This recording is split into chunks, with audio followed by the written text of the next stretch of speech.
მე შემიძლია ვისაუბრო იმაზე, რა უნდა იყოს ჩვენს ქვეყანაში, რა არის ქართული ხალხის ინტერესებში და რა არის ჩვენი სახელმწიფოს ინტერესებში და რამდენად არის ეს შესაძლებელი დღევანდელი ხელისუფლების პირობებში, ეს განვიხილოთ, ასე ვთქვათ, შემდგომ, იმიტომ რომ ჩვენ ყველა ძალიან კარგად ხედავთ, რომ გეოპოლიტიკური ვითარება, რომელშიც ჩვენი სახელმწიფო არსებობს, ეს გეოპოლიტიკური ვითარება დამძიმებულია და მე არ მგონია, რომ გრძელვადიან პერსპექტივაშიც გაიოლდეს, ასე ვთქვათ, გამარტივდეს საქართველოს როგორც დამოუკიდებელი სახელმწიფოს არსებობის, ასე ვთქვათ, ეს გარემო, რომელიც დღეს გეოპოლიტიკურად არის შექმნილი ჩვენს გარშემო. ამას ხედავს ყველა რეგიონში, ამიტომ არის, რომ მათ შორის ჩვენი მეზობლები, სომხეთი, იგივე აზერბაიჯანი, ცენტრალური აზიის სახელმწიფოები ცდილობენ, რომ რაც შეიძლება მჭიდრო ურთიერთობები დაამყარონ დასავლეთთან, რაც შეიძლება უკეთ დაიცვან საკუთარი სახელმწიფო ინტერესები და ერთადერთი ქვეყანა ფაქტიურად დღეს ამ ფართო რეგიონში, რომელიც არის სრულ იზოლაციაში და ვიტყოდი მოკავშირის და მეგობრის გარეშე დარჩენილი და დატოვებული, დაობლებული, ეს არის ჩვენი ქვეყანა და ეს პირდაპირ უკავშირდება მიზანმიმართულ პოლიტიკას, რომელსაც ბიძინა ივანიშვილი აწარმოებს საქართველოში. ახლა რა არის ჩვენს ინტერესებში? ჩვენს ინტერესებში ცხადია არის ის, რომ დასავლეთი იყოს რაც შეიძლება, ასე ვთქვათ, ძიმედ წარმოდგენილი ჩვენი ქვეყნის პოლიტიკურ, ეკონომიკურ, სოციალურ, ზოგადად, ასე ვთქვათ, გეოპოლიტიკურ ცხოვრებაში. რა არსებობს, რა არის ამისთვის საშუალება და რა არის გზები? ეს არის ის, რომ საქართველო იყოს საინტერესო და საჭირო ამ დასავლური სამყაროსთვის და მათ შორის, რადგან ამერიკის შეერთებული შტატების დელეგაციის სავარაუდო ვიზიტზე არის საუბარი, ამერიკის შეერთებული შტატების დღევანდელი ადმინისტრაციის მკვეთრად გამოხატული ინტერესი ჩვენს რეგიონში უკავშირდება სატრანზიტო პოტენციალის ათვისებას. რა შეიძლება ამ ვითარებაში შესთავაზოს საქართველოსნაირმა ქვეყანამ ამერიკის შეერთებულ შტატებსა დღევანდელ ადმინისტრაციას, ეს არის ამ სატრანზიტო შესაძლებლობების გაძლიერება და ვიტყოდი, რომ გარკვეულწილად კარიბჭედ გამოყენება ჩვენი ქვეყნის ამ სატრანზიტო გზების და ეს იქნებოდა სწორედ მაგალითად ანაკლიის პორტის აშენება, რეალურად აშენება და ანაკლიის პორტის აშენება სწორედ ამერიკული თანამონაწილეობით. ეს რომ შედგეს, ეს ფაქტი, რომელიც შემდგარი იქნებოდა უკვე, რომ არა მიზანმიმართული პოლიტიკა ივანიშვილის, რომელმაც შეუძლებელი გახადა ამ პორტის აშენება, ჩვენ დღეს უკვე გვექნებოდა ეს პორტი, ეს უნდა ხშირად შევახსენოთ საზოგადოებას, ეს ნიშნავს იმას, რომ გეოპოლიტიკური, სტრატეგიული ჩვენი წონა იქნებოდა გაცილებით მძიმე, ჩვენ გაცილებით უკეთ ვიქნებოდით დაცულები, მათ შორის ჩვენი მოკავშირეების დახმარებით და რაც მთავარია ეკონომიკური ეფექტი ამისი ქვეყანაზე იქნებოდა წარმოუდგენელი, იმიტომ რომ ეს არ არის მხოლოდ პორტი, ეს არის პორტთან დაკავშირებული შესაბამისი ქალაქის მშენებლობა, განვითარება და ათობით ათასი სამუშაო ადგილის შექმნა. აი ეს უნდა ხდებოდეს დღეს, უკვე უნდა მომხდარი ყოფილიყო, მაგრამ დავანებოთ თავი, რომ არ შედგა და ვერ შედგა. ეხლა ამ მოცემულობაში სად ვართ? ხო, ამ მოცემულობაში სად ვართ და ვართ იქ, რომ ასე ვთქვათ, რაღაცა ტყუილი საუბარი მიმდინარეობს ანაკლიის პორტის აშენებაზე, ოღონდ არაფერი წინ არ მიდის და ეს აისახება მათ შორის ბიუჯეტში გამქრალი მილიონობით ბიუჯეტის, რომელიც იყო გამოყოფილი ამ პორტის აშენებისთვის და დღეს აღარ იძებნება და მათ შორის ჩვენ რო წინ ვერ მივდივართ, ეს აისახება იმაშიც, რომ ვერ გამოჩნდა ვერანაირი იყო საუბარი, რომ ჩინელები აპირებენ ინვესტიციას, ოღონდ ეს ინვესტიციაც არ შედგა და აქ მე გადავალ მეორე თემაზე, რომელიც არის უზარმაზარი გამოწვევა საქართველოსთვის და არ დაიჯეროთ, რომ რაიმე შანსი იქნება ჩვენმა ქვეყანამ რაიმე სერიოზული ინვესტიცია საიდანმე მიიღოს იმ პირობებში, როდესაც ჩვენ ძალიან კარგად გამოჩნდა კიდევ ერთხელ გუშინ, ცხოვრობთ აბსოლუტურად გაუგებარ პოლიტიკურ და სამართლებრივი ფორმაციის მქონე სახელმწიფოში, გაუგებარში, რატო? იმიტომ რომ ჩვენ ცხოვრობთ სახელმწიფოში, სადაც ძალაუფლებას, რეალურ ძალაუფლებას ფლობს ადამიანი, რომელსაც არანაირი თანამდებობა არ უკავია, მართავს არაფორმალურად მათ შორის სასამართლო სისტემას და გამოჩნდა ძალიან კარგად ეს სწორედ აზერბაიჯანის პრეზიდენტის ვიზიტის დროს არაფორმალური მმართველობა და არაფორმალური მმართველობის მქონე ქვეყანაში, სადაც გადაწყვეტილების მიმღებ რეალურ პირს პასუხისმგებლობას ვერაფერზე ვერ მოთხოვ იურიდიულად და სამართლებრივად, ცხადია, აი თუნდაც ისეთი ქვეყანა, როგორიც არის ჩინეთი, არ არის მათ ინტერესში საკუთარი ფულის დაბანდება. ამიტომ არის ეს მმართველობის ფორმა, რაც ივანიშვილმა შექმნა საქართველოში, ეს მხოლოდ იმას კი არ უშლის ხელს, რომ წარმოუდგენელია, რომ ეს ქვეყანა ევროკავშირში გაწევრიანდეს ან რაიმე, ასე ვთქვათ, ცივილიზებული დემოკრატიული მსოფლიოს ნაწილი გახდეს. ასევე შეუძლებელს ხდის ეს ეკონომიკურ განვითარებას, რეალურ ეკონომიკურ განვითარებას და ზრდას. თქვენთვის რადგან ალიევის ვიზიტი ახსენეთ და არაფორმალური გავლენების კიდევ ერთხელ ნათლად წარმოჩენა, გუშინ ბიძინა ივანიშვილის რეზიდენციაში ალიევის მისვლა და შეხვედრა სწორედ ამის დემონსტრირება იყო, რომ მთავარი ვისთანაც მოლაპარაკებები საქმიანი ორი ქვეყნის ლიდერებს შორის დგება ხოლმე, სწორედ ბიძინა ივანიშვილია და არა კობახიძე? მათ შორის პრეზიდენტების მხრიდან აღიარებული? ნახეთ, მე როდესაც გავიგე, ასე ვთქვათ, ამ ვიზიტის შესახებ, მე დარწმუნებული ვიყავი, რომ შეხვედრა შედგებოდა აუცილებლად ივანიშვილთან მარტივი მიზეზით, რომ ალიევი არ არის ის კალიბრის, ასე ვთქვათ, პოლიტიკოსი და დღეს მისი გავლენა და მისი წონა ასე ვთქვათ, იმდენად დიდია ივანიშვილთან შედარებით, რომ ის რა თქმა უნდა არ ჩამოვიდოდა, უბრალოდ არ ჩამოვიდოდა, თუ არ შედგებოდა საუბარი ივანიშვილთან, იმიტომ რომ ეს ხო, ასე ვთქვათ, ყველამ იცის, ვინ არის რეალურად გადაწყვეტილების მიმღები, მაგრამ აქ სხვა რამეზე არის საუბარი, ხო? ანუ შეიძლება ალიევისთვის მისაღები იყოს, რომ ივანიშვილს შეხვდეს და რაღაც ესაუბროს მის არაფორმალურ რაღაცა როლში, მაგრამ როდესაც ჩვენ ვსაუბრობთ სისტემურ განვითარებაზე ქვეყნის, როდესაც ჩვენ ვსაუბრობთ სერიოზულ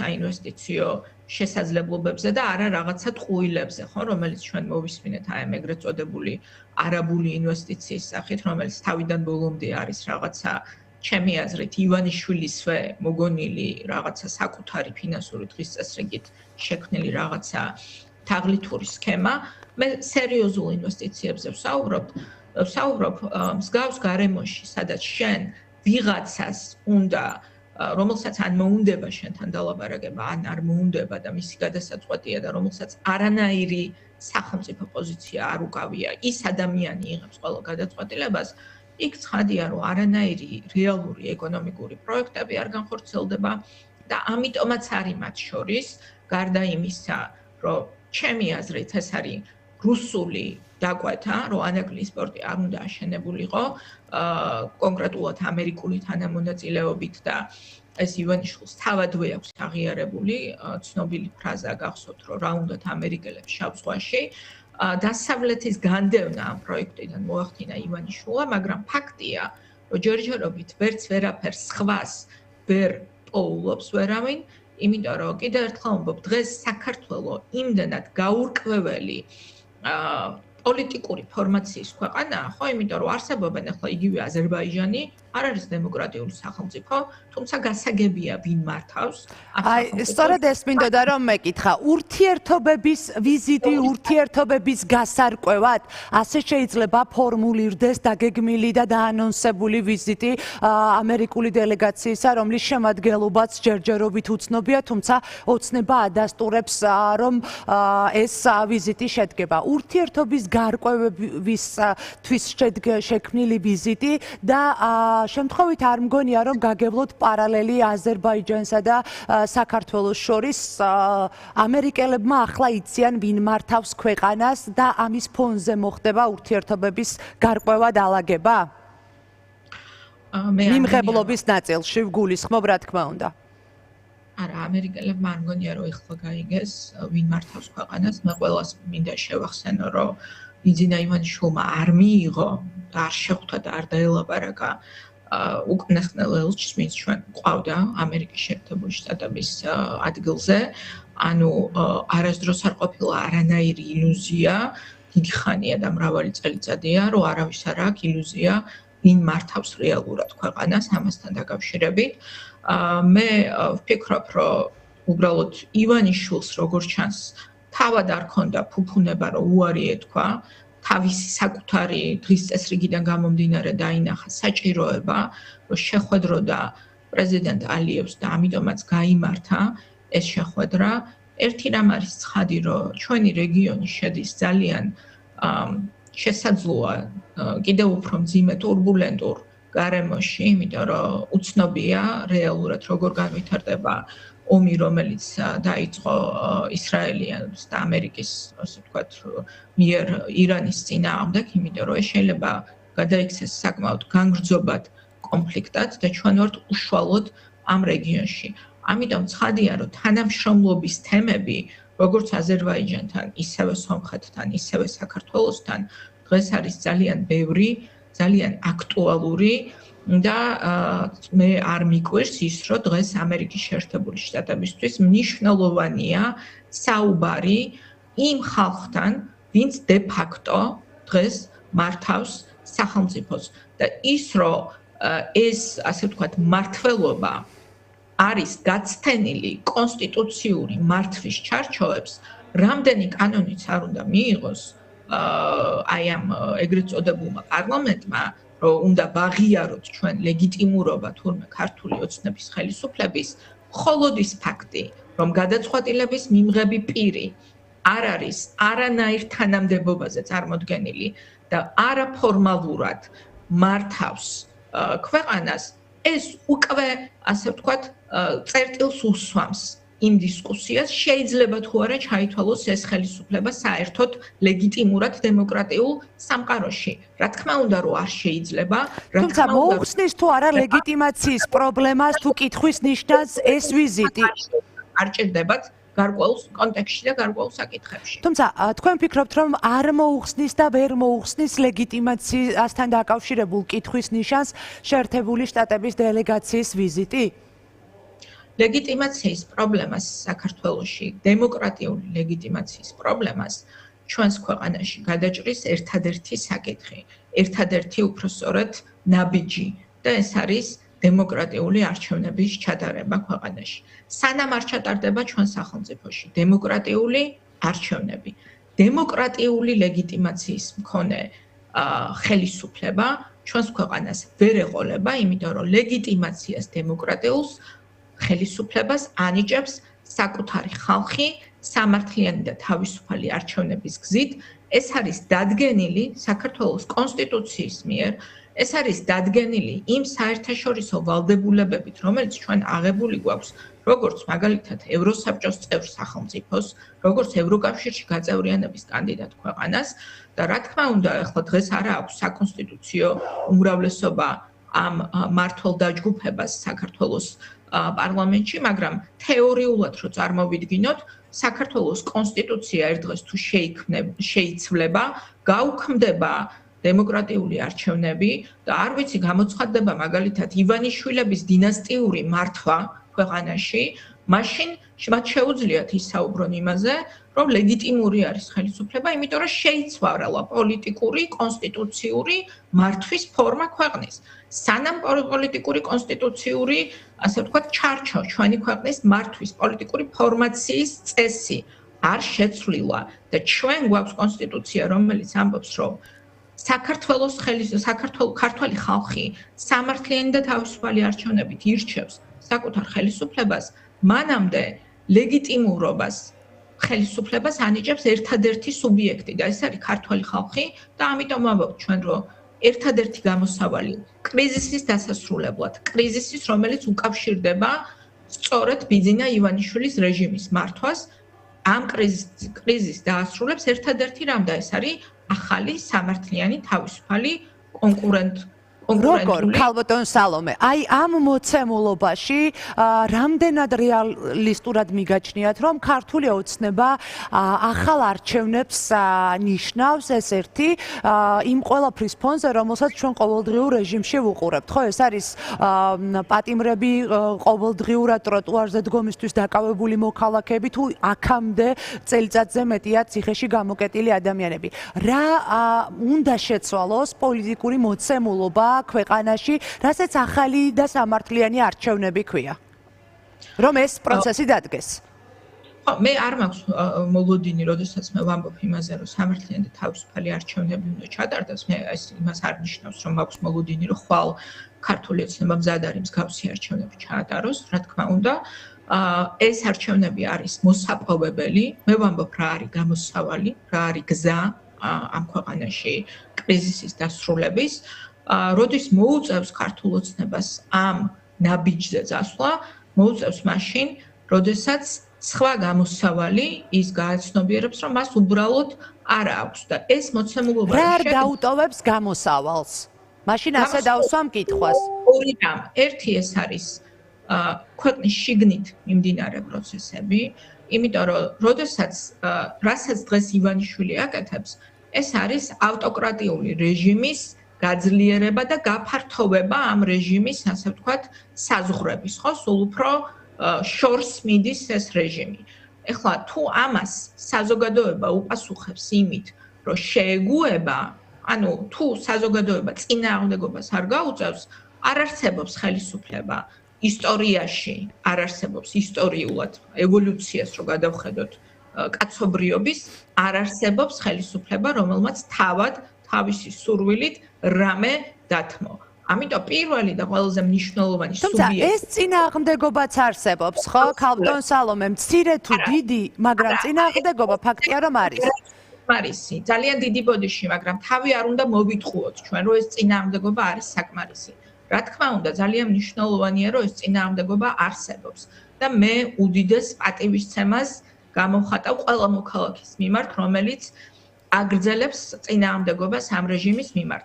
თუმცა მე არ ვაპირებ, რომ ან თქვენ მოგატყუოთ, ან თავი მოვატყუო, ან ქართული საზოგადოება მოვატყუო და ვთქვა, რომ ეს წინააღმდეგობა არის საკმარისი. არ არის ეს წინააღმდეგობა საკმარისი. ეს წინააღმდეგობა უნდა გაიზარდოს და უნდა გაძლიერდეს.